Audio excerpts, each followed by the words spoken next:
LG polymers ఘటన జరిగిన తర్వాత నీరబ్ ప్రసాద్ గారి ప్రస్తుత చీఫ్ సెక్రటరీ గారు ఆయన ఆధ్వర్యంలో హై లెవెల్ కమిటీ వేసిన తర్వాత ఆయన స్టడీ చేసిన తర్వాత ఆయన ఇచ్చిన సిఫార్సులతో ఈ జీవో ఇష్యూ చేసి ఈ ప్రోటోకాల్ అనేది ఎగ్జిస్టెన్స్లో ఉన్న ఈ జీవోను తూచా తప్పకుండా ప్రభుత్వం గన మానిటర్ చేసి ఉండింటే ఇది జరుగుతుందా లేదా అన్నది గన గవర్నమెంట్లో ఉన్న పెద్దలు మానిటర్ చేసి ఉండింటే చాలు ఇటువంటి ఘటనలు మళ్ళీ పునరావృతం కాకుండా ఉండే పరిస్థితి ఉండేది.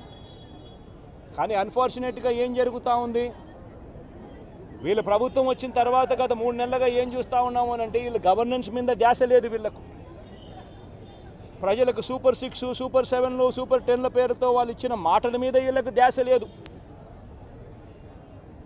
వీళ్ళ ధ్యాస అంతా రెడ్ బుక్ పరిపాలన, వీళ్ళ ధ్యాస అంతా రెడ్ బుక్ తెరచడము, ఎవరెవరికి కక్షలు ఉన్నాయో ఆ కక్షలు తీర్చుకునేదానికి గ్రీన్ సిగ్నల్ ఇవ్వడం. ఇది వీళ్ళ పరిపాలన మీద వీళ్ళ ధ్యాస. వీళ్ళు పెట్టాల్సిన ధ్యాస ఇటువంటి రిపోర్ట్ల మీద, ఇటువంటి కంప్లైంట్స్ మీద, ఇటువంటి ఘటనల మీద ఎవరెవరు ఏమేం చేయాలి అని చెప్పి ప్రోటోకాల్ ప్రకారం జరుగుతూ ఉందా లేదా, ఇవన్నీ జరుగుతున్నాయా లేదా అని చెప్పి చూసుకొని గవర్నెన్స్ రెగ్యులర్గా పాలసీ రెగ్యులర్గా జరిగి ఉంటే ఈరోజు ఫ్యాక్టరీస్ పరిస్థితి ఇలా ఉండేది కాదు, ఈరోజు ఈ కార్మికులు చనిపోయి ఉండేవాళ్ళు కాదు, ఈరోజు స్కూళ్ళు బాగుపడి ఉండేటివి, ఇంగ్లీష్ మీడియం టోఫుల్ 3వ తరగతిలోనే టోఫుల్ పీరియడ్ని తీసి ఉండేవాళ్ళు కాదు, నాడు నేడు కొనసాగుండేది, గోరుముద్ద కార్యక్రమం బాగా జరుగుతూ ఉండేది, ఇవన్నీ కూడా జరుగుతూ ఉండేటివి. ఒకవైపున స్కూళ్ళు నాశనం అయిపోయాయి, మరోవైపున హాస్పిటళ్ళకి సంబంధించి జనవరి నుంచి రావాల్సిన బిల్లులు, జనవరిలో బిల్లులు ఏదైనా ఉంటే ఫిబ్రవరిలో ఆ బిల్స్ ప్రాసెస్ చేస్తారు, మార్చిలో ఆ బిల్స్కి సంబంధించిన పేమెంట్లు క్లియర్ చేస్తారు. ఆరోగ్యశ్రీ నెట్వర్క్ హాస్పిటల్స్ సంబంధించి మార్చి 16వ తారీఖున కోడ్ వచ్చింది.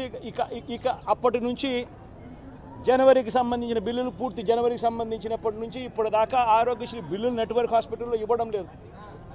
ఆరోగ్యశ్రీ హాస్పిటల్కు బిల్లులు రావడం లేదు కాబట్టి ఏ పేషెంట్ అయినా హాస్పిటల్కి పోతే ఆ హాస్పిటల్లో ఆ పేషెంట్ డబ్బులు లేక కట్టలేని పరిస్థితిలో, పేషెంట్ అధ్వానమైన పరిస్థితిలో బతుకుతూ ఉన్నాడు, పట్టించుకునే నాతుడు లేడు. పిల్లలకు సంబంధించిన ఫీజు రీయింబర్స్మెంట్ అనే కార్యక్రమం గతంలో వైఎస్ఆర్సీపీ ఉన్నప్పుడు ఏ రకంగా జరిగేది, ప్రతి 3 నెలలకు ఒకసారి, ప్రతి త్రైమాసికం అయిపోయిన వెంటనే ఫీజు రీయింబర్స్మెంట్ కింద విద్యా దీవెన అన్నది ఆ తల్లుల ఖాతాల్లోకి జమ అయ్యేది. ఈరోజు 2 క్వార్టర్స్ అయిపోయాయి, 2 త్రైమాసికాలు అయిపోయాయి, జనవరి, ఫిబ్రవరి, మార్చు, ఏప్రిల్, మే, జూను, ఇప్పుడు 3వ త్రైమాసికం కూడా జూలై, ఆగస్ట్, సెప్టెంబర్ కూడా అయిపోవస్తూ ఉంది దాదాపుగా. ఇంతవరకు పిల్లలకు సంబంధించిన ఫీజు రీయింబర్స్మెంట్ బకాయిలు ఇంతవరకు రూపాయి కూడా ఇవ్వాల. పిల్లల్ని ఈరోజు కాలేజీలలో చేరేటప్పుడు కాలేజీ యాజమాన్యాలు ప్రభుత్వం ఎప్పుడు ఇస్తుందో లేదో తెలియదు, మీరు ఫీజులు కట్టాల్సిందే అని చెప్పి ఒకవైపున ఫీజులు డిమాండ్ చేస్తూ ఉన్నాయి కాలేజీ యాజమాన్యాలు, మరోవైపున పిల్లలకు సర్టిఫికెట్లు మీరు ఫీజులు కట్టకపోతే అని చెప్పి పిల్లల మీద ఒత్తిడి తీసుకొస్తూ ఉన్నాయి కాలేజీలు. పట్టించుకునే పరిస్థితి లేదు. వ్యవసాయం ముమ్మరంగా సాగుతూ ఉంది. రైతులందరికీ కూడా పెట్టుబడి సహాయం కింద 20,000 రూపాయలని ఇస్తానన్నాడు. ఆ పెట్టుబడి సహాయం ఏమైందని రైతు అడుగుతూ ఉన్నాడు. గతంలో కనీసం 13,500 వచ్చేది, ఈరోజు పెట్టుబడి సహాయం కింద 20,000 ఇస్తానన్నాడు. ఇంతవరకు రూపాయి ఇలా పెట్టుబడి సహాయం పోయింది. రైతులకు సంబంధించి ఇన్సూరెన్స్ సొమ్ము, రైతులకు ఇంతకుముందు ఉచితంగా పంటల బీమా వచ్చే పరిస్థితి నుంచి ఆ ఉచితంగా కట్టాల్సిన పంటల బీమాకు సంబంధించి మామూలుగా ప్రతి సంవత్సరం ఏప్రిల్, మేలో ఆ ఇన్సూరెన్స్ ప్రీమియం కట్టాలి. 2023-24కు సంబంధించిన ఖరీఫ్కు సంబంధించిన ఇన్సూరెన్స్ సొమ్ము రావాలి అని అంటే 2024 ఏప్రిల్, మేలో ప్రభుత్వం డబ్బులు కడితే, ఆ మేలో ప్రభుత్వం డబ్బులు కడితే మ్యాచింగ్ గ్రాంట్ సెంట్రల్ గవర్నమెంట్ కూడా ఇచ్చి జూన్ మాసంలో ఇన్సూరెన్స్ సొమ్ము కూడా ప్రభుత్వం ప్రతి సంవత్సరం ఇస్తూ వచ్చింది. ఆ ప్రక్రియను పూర్తిగా నాశనం చేశారు. ఇన్సూరెన్స్ సొమ్ము కూడా రాని పరిస్థితిలో ఈరోజు రైతన్న ఉన్నాడు. ఉచిత పంటల బీమా గాలికి ఎగిరిపోయింది, ఈ క్రాప్ అనేది గాలికి ఎగిరిపోయింది. రైతులందరూ కూడా ఈరోజు క్యూలలో నిలబడతా ఉన్న పరిస్థితులు కనబడతా ఉన్నాయి. కనీసం ఎరువులు కావాలన్నా, విత్తనాలు కావాలన్నా దారుణమైన పరిస్థితిలోకి వెళ్ళిపోయింది. గడప వద్దకే, ఇంటి వద్దకే వచ్చే పెన్షన్ ఆగిపోయింది. గడప వద్దకే, ఇంటి వద్దకే వచ్చే ఇంటి వద్దకే వచ్చే రేషన్ ఆగిపోయింది, పెన్షన్ ఆగిపోయింది. ఈరోజు మళ్ళీ ప్రతి వ్యవస్థలో కూడా ఏం జరుగుతూ ఉందనంటే కరప్షన్ విపరీతంగా పెరిగిపోయింది, డిస్క్రిమినేషన్ అనేది విపరీతంగా పెరిగిపోయింది. తెలుగుదేశం నాయకుల చుట్టూ వీళ్ళంతా తిరిగితే తప్పనించి రాని పరిస్థితి అని చెప్పి ఏకంగా మెసేజ్ పంపిస్తూ ఉన్నారు. ఈరోజు నిజంగా పాలన అన్నది నిజంగా ఈరోజు ఏం జరుగుతూ ఉందనంటే రోజు కూడా కక్షలు తీర్చుకునే దానికోసము కొట్టడము, చంపడము, ఆస్తులు ధ్వంసం చేయడము కనిపిస్తున్నాయి తప్పనించి పాలనలో ఏదైనా కూడా మంచి చేయాలి, ప్రజలకు మంచి జరగాలి అన్న ఆలోచన తాపత్రయం ఎక్కడ కూడా కనిపించని అధ్వానమైన పరిస్థితి ఈరోజు మొట్టమొదటిసారిగా రాష్ట్రంలో సాగుతూ ఉంది. నేను ఇవాళ ఇప్పటికైనా ఒకటే మాట చెప్తా ఉన్నా, చంద్రబాబు నాయుడుకి ఇదే మాట చెప్తా ఉన్నా. కాంపన్సేషన్ అన్నది ఎంపతితో ఇవ్వాలి, సానుభూతితో ఇవ్వాలి, ఇవ్వాల్సిన సమయంలో ఇవ్వాలి. ఇంతమంది హాస్పిటల్లో ఉన్నారు, వాళ్ళందరికీ ఏ ఒక్కరికి కూడా ఈ హాస్పిటల్లో ఉన్న వాళ్ళకి ఏ ఒక్కరికి కూడా ఇంతవరకు డబ్బులు ముట్టల. వాళ్ళందరికీ కూడా మనం ఇస్తామని చెప్పిన డబ్బులు వెంటనే ఇప్పించే కార్యక్రమం చేయండి.